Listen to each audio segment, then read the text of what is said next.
Tal? Buenas tardes. Bueno, decidí hoy hacer la segunda parte del video que hice ayer, porque para redondearlo, concluir con esto de los pensamientos, los sentimientos y las emociones. Ayer vamos a hacer un resumen rápido.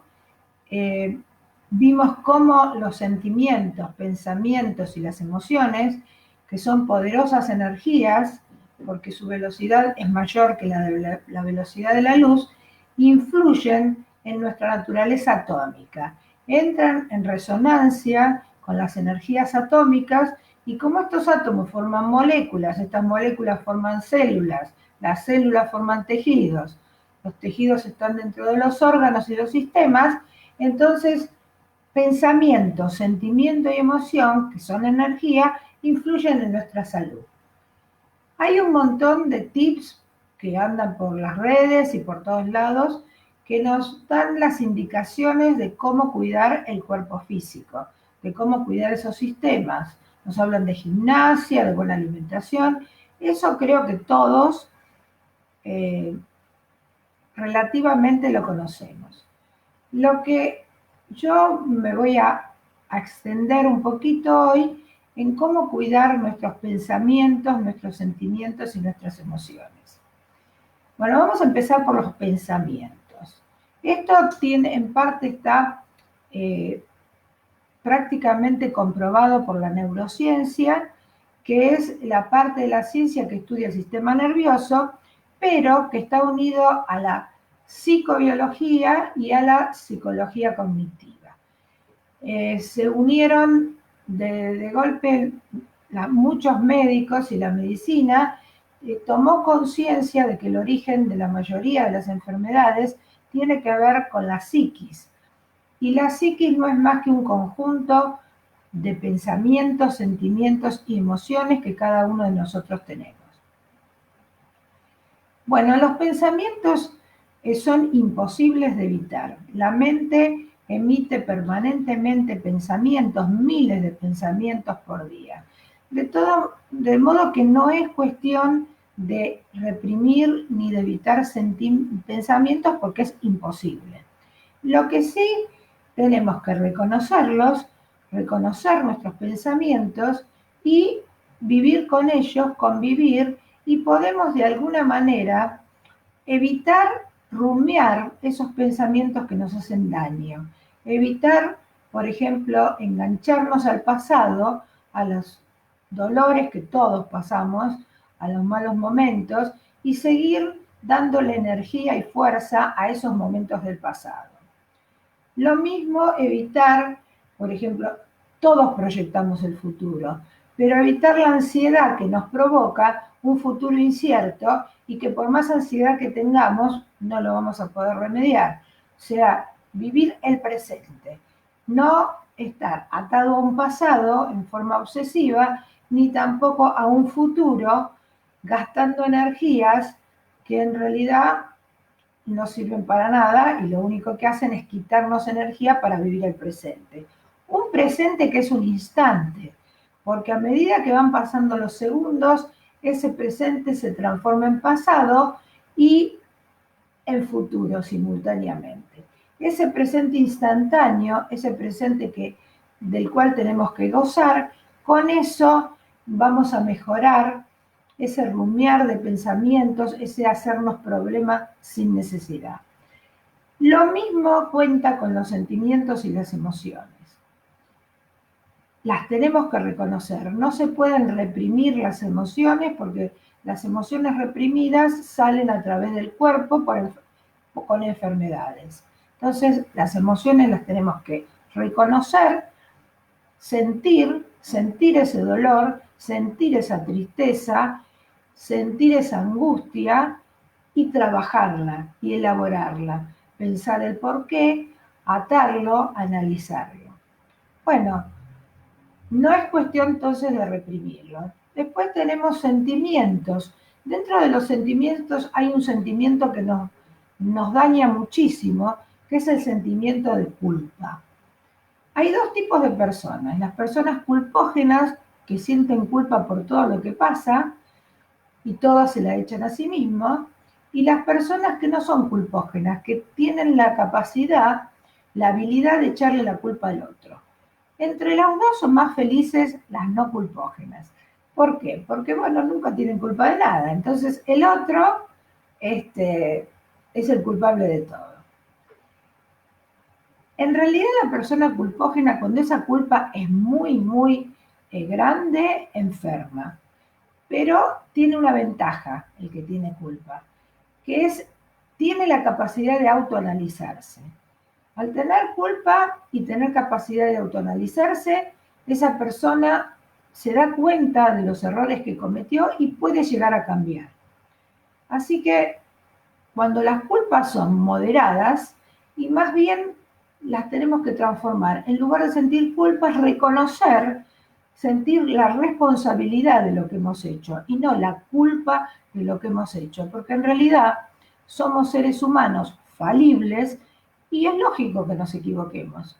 Entonces, saquemos la responsabilidad de nuestra equivocación, que nos sirva de experiencia, pero la culpa no tiene sentido, no nos tenemos que flagelar, porque el ser humano en sí es falible y cometemos errores. Nadie es perfecto, nadie nació con el manual de la perfección, por lo tanto nos podemos dar el gusto de equivocarnos. Cuando esa equivocación no la hacemos adrede, nosotros mientras no hagamos cosas adrede para perjudicar al otro, que eso ya sería otro tipo de estructura psíquica, sería la perversión, o sea, actuar mal, pero hacer el mal al otro gozando de hacerle el mal al otro. Mientras nosotros dañemos al otro sin darnos cuenta, que eso lo hacemos permanentemente, no tenemos por qué sentir culpas. Bueno, con todo esto es el trabajo que tenemos que ir haciendo dentro de nosotros, ir transformando, por ejemplo, muchas emociones y muchos sentimientos humanos que son típicos del ser humano, como el egoísmo en solidaridad, el narcisismo en gratitud, agradecer al que nos hace bien, el, tenemos que transformar la envidia, que no hay envidia buena y envidia mala, la envidia es envidia. Esa envidia transformémosla en admiración, admiremos al que tiene lo que nosotros no tenemos y no lo odiemos porque lo tenga, o no decimos que no lo tenga, o no deseemos que lo pierda. Transformemos todos esos sentimientos humanos que todos tenemos en mayor o menor grado, algunos los reprimimos, otros no, sublimemos esos sentimientos. Y sublimar un sentimiento es tomar un sentimiento que no es del todo positivo y transformarlo en algo que es beneficioso para los que nos rodean.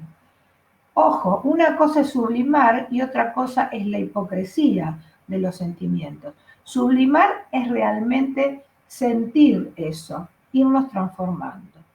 Y después hay otra cosa que también nos perjudica bastante, que es hacernos cargo de lo nuestro y de todo el mundo que nos rodea. En realidad, apenas si nos podemos hacer cargo de lo nuestro. Y sufrir por las actitudes del otro, por los sentimientos del otro, porque el otro no nos ama, o porque no nos reconoce, o porque nos es indiferente, realmente es gastar energías sin necesidad. Es gastar energías que nos podrían servir para cosas más útiles, porque el otro cambia cuando el otro quiere cambiar.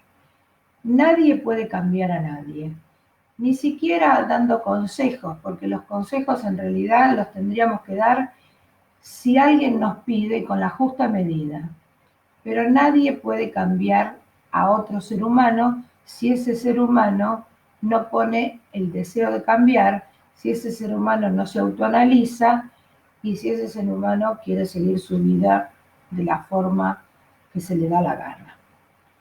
Nadie puede obligar al otro que nos ame y no sufrir por eso es realmente gastar energías y enfermarnos. Ahí nos enfermamos. Ese sufrimiento nos trae enfermedad porque es un sufrimiento estéril, un sufrimiento por algo que no vamos a lograr nunca.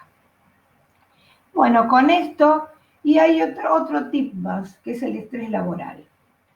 Yo voy a tomar una frase de Deepak Chopra, que es la ley del menor esfuerzo. Eso estaría mal visto en determinados momentos. Pero Deepak lo que quiere decir con la ley del menor esfuerzo es que tenemos que hacer el esfuerzo necesario para lograr cosas, para planificar el futuro. Por supuesto que lo tenemos que hacer. No nos vamos a sentar a esperar que el universo matemático nos traiga todo lo que nos corresponde. No, el esfuerzo lo tenemos que hacer, pero en su justa medida, en la ley del menor esfuerzo. ¿Hasta dónde? Hasta que hacer cosas que sean factibles y no hacer esfuerzos que dependen a veces. Hay situaciones donde nosotros hacemos esfuerzo y no dependen solo de nuestro esfuerzo que esa situación se dé. Depende de un montón de factores que ya dependen de otros. Entonces ahí, por más esfuerzo que hagamos, ese esfuerzo termina siendo inútil. Termina siendo inútil porque, bueno, no podemos manejar las actitudes del otro. Entonces ahí es donde nos tenemos que sentar, nos tenemos que acordar que el universo es matemático, que el equilibrio del universo es perfecto, y ahí decir, bueno, que sea lo que corresponde. Cada uno se dirigirá a quien sea, a su santo preferido, a Dios, a Alá, a Buda, a quien sea, pero algo más poderoso, a un ente, a una entidad más poderosa que el hombre, que la hay. Ya hemos demostrado a través de la ciencia que el universo y las fuerzas universales son mucho más poderosas que el ser humano. Ahí entonces dejemos las cosas, esperemos, y ya todo se va a acomodar y se va a encauzar hacia donde corresponde. ¿Qué es lo que tenemos que hacer ahora? ¿Qué podemos hacer? ¿Qué esfuerzo podemos hacer para evitar esto? Sí, quedarnos adentro, cuidarnos, el distanciamiento social, hacer lo que nos dicen.